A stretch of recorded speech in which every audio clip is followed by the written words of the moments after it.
Hi, everybody.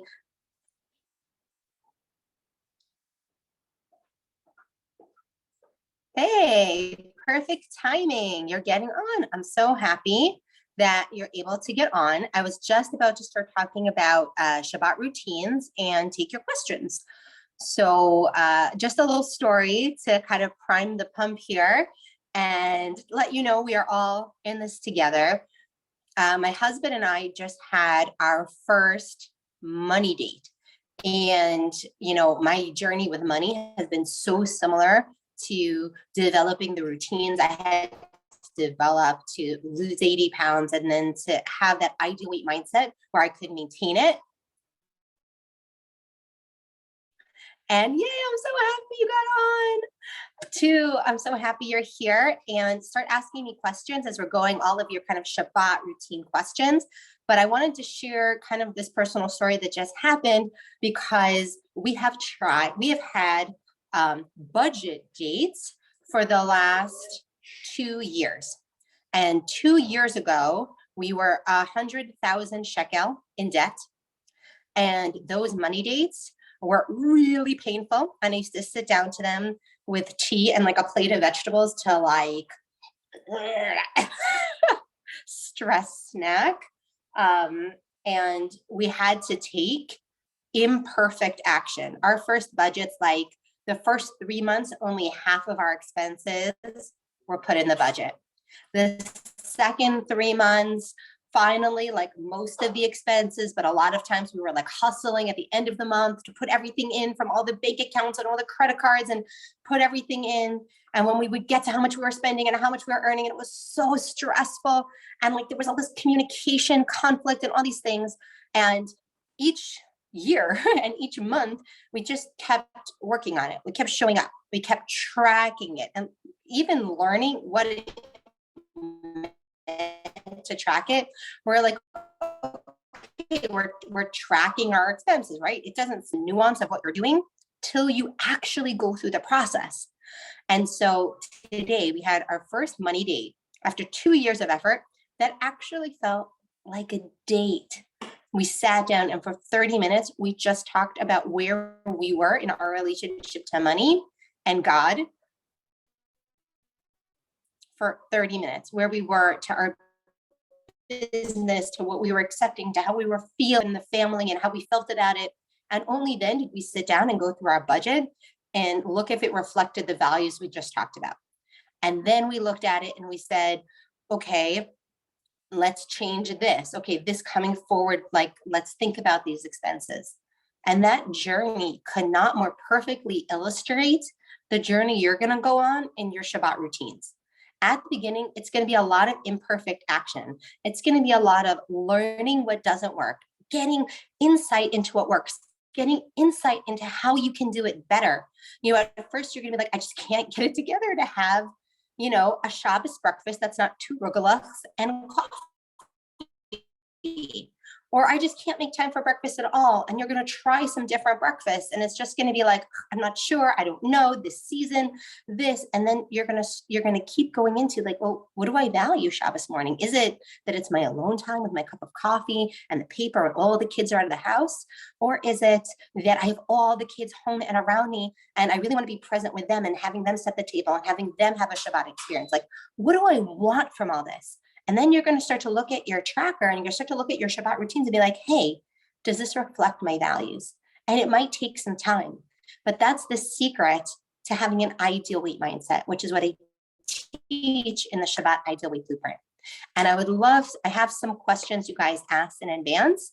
And then I would love to take questions of anybody who's on here live.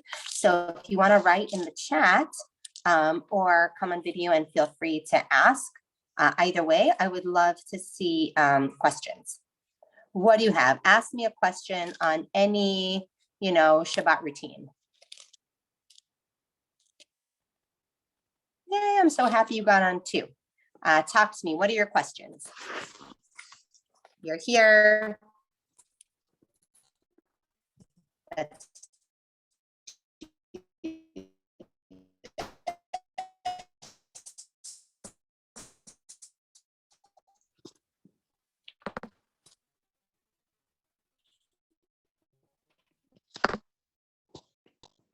question. I love it's a totally awesome value. And so then what you want to do is you want to say, do I have any values that in my mind are competing with that? You know, like when we have our expenses, we had to say, okay, I really value, we had a conversation about Jewish education. So I really value Jewish education, but I also really value our date night. So if we're paying this much in tuition and we're paying this much for date night, which one comes first? Which bill do we pay first? Which line item gets higher priority? And then we'll speak to how much of an investment we're going to make currently in the other value. So is the value of eating all foods on Shabbos, is there another competing value that you want to take into account? What do you think?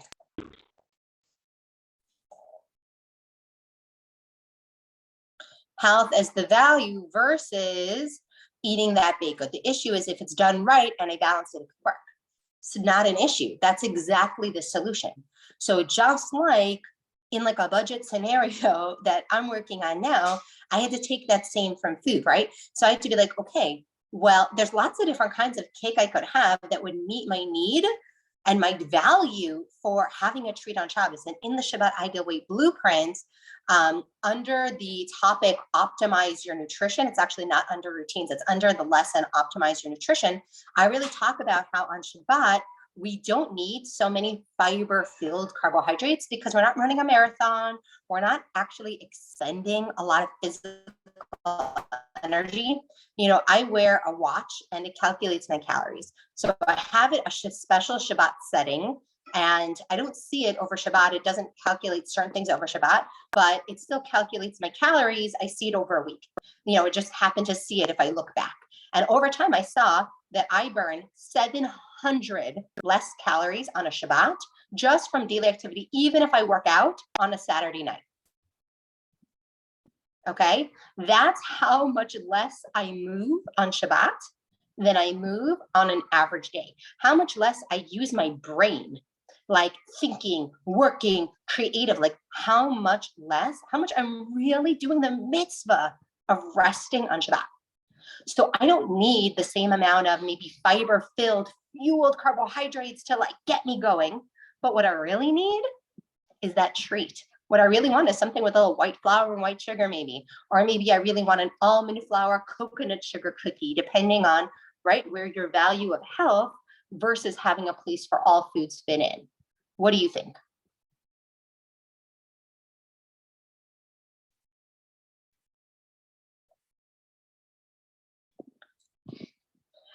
How do you deal with the number of meals eaten in a shorter time span than you would normally have? Like we have 3 meals with Motzei Shabbos and a short Shabbos, and it gets hard. Ooh, such a good routine question. So I also have 3 meals. I always have personally for breakfast, I have usually a protein shake. Like I just shake it up turn it in. Like I make it really thick and I'll put like some shredded coconut on top.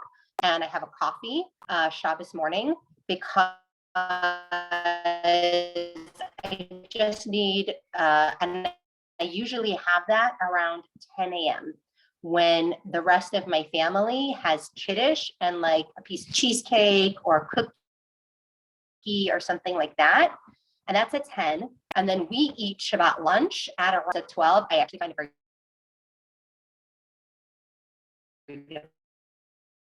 because I'm really not hungry yet. And then I'll end up kind of like walking around, like I'll kind of delay and like kind of start eating as they're finishing eating because I'm just not hungry yet.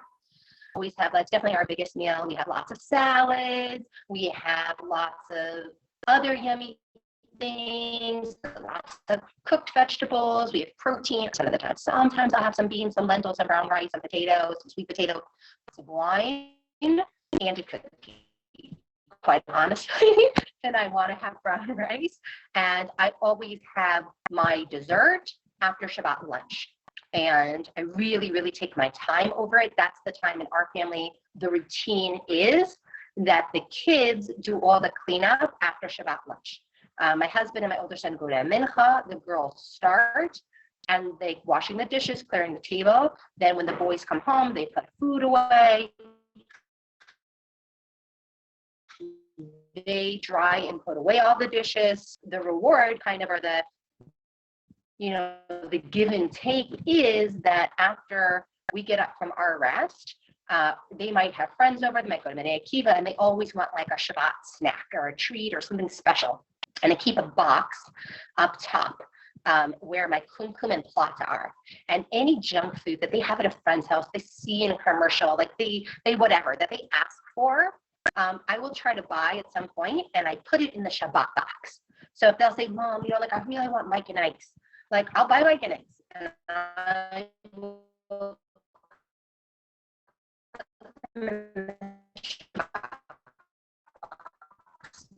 they really want a waffle. I really want a Twix bar them, and they have some stuff in Kiva, or they'll have friends over to play games and they'll enjoy them.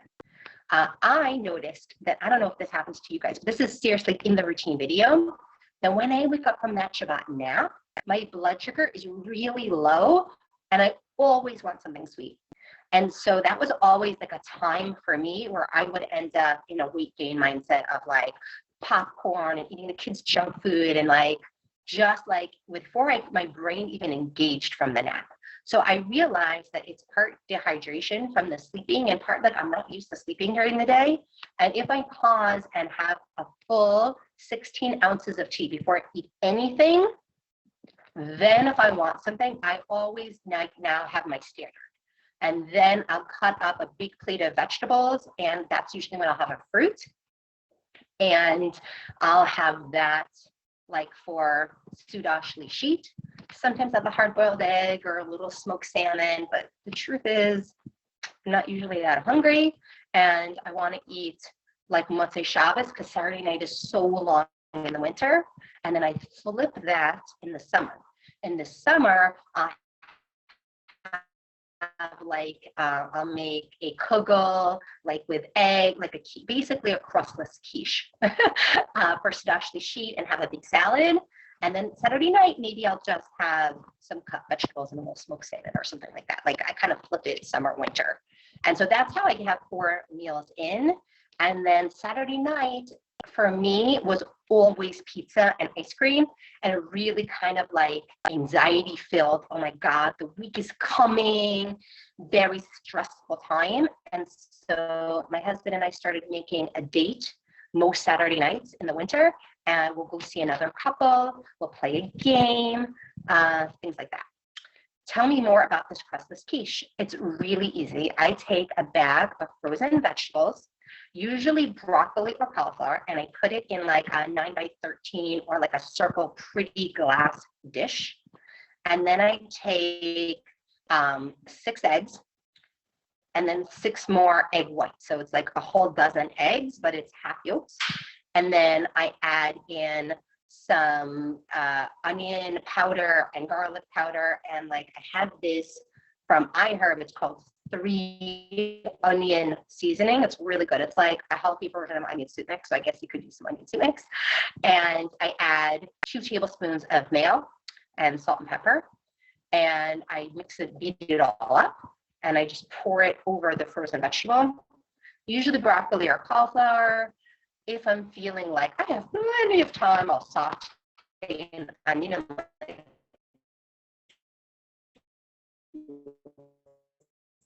fried onion and mix it in for more flavor. But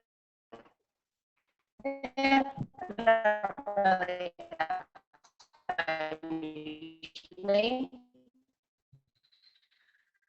and then I just bake it in the oven, and so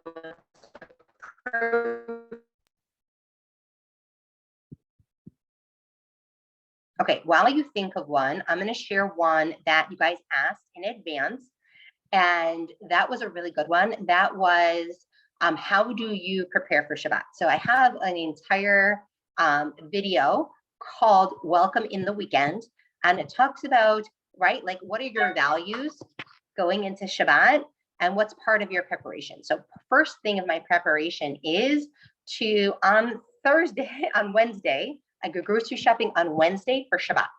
And so on Wednesday, I decide, so I asked you if you have any other questions about routines, and just in the meantime, I'm going to answer, how do I prepare for Shabbat? So I really first think about how much energy I have on Wednesday. When I go grocery shopping, I think like, where am I? Like honestly assessing, and I'll ask my husband, I'll ask my kids, where is everybody in terms of hosting, in terms of what we want to do, in terms of how much effort everybody wants to put into the cleaning and the cooking, like where is everybody at? And only then will I make my menu. And that way I know that I'm not going to be burned out no matter what happens. So if we choose to have guests, it's because we're being intentional and we're saying, I have the energy and the desire to prepare my house for guests, and everybody's on board with that. And then if everybody's not on board with doing that work, I just have to check in with myself and I have to be like, am I really on board with doing all of it? Because if I'm not, it's not a good week to have guests. So that's kind of how I start in like preparing for Shabbat. Like first I have to figure out what's my energy level at. Then from there, I'll make my menu. And from there, I'll decide what I'm cooking on Thursday and what I'm cooking on Friday, and what my kids are cooking. And in terms of cleaning also, if we talk on Wednesday about what everyone's energy is like, and my kids are teenagers now and little kids. So like Thursday, everybody has football, basketball, soccer practices. So what we used to do on Thursday, we don't have anything. We don't we have so much going on Thursday night anymore. A lot more of the cleaning has to happen on Friday. So that also informs if I'm hiring cleaning help that week or I'm not, because Shalom Bayis and the Shalom of Shabbat is the most important value to me. So versus how many guests we have or anything else. So you really kind of wanna get that into alignment. And then the technical stuff, like I go through everything in the welcome and the weekend, but really the intention, without the intention, the technical stuff will always be like you're having those money dates that we had. There are lots of fighting and you're not sure what's working. Yay, our chashmal just went back on. Okay, any more Shabbat routine questions before we wrap up? And I really hope we're going to be able to do more of these kind of exciting Zooms on Thursdays in our community going forward, so I can really be here to answer your questions. Amazing. Thank you guys so much for being here. I love you so much, and have a Shabbat Shalom. Yay.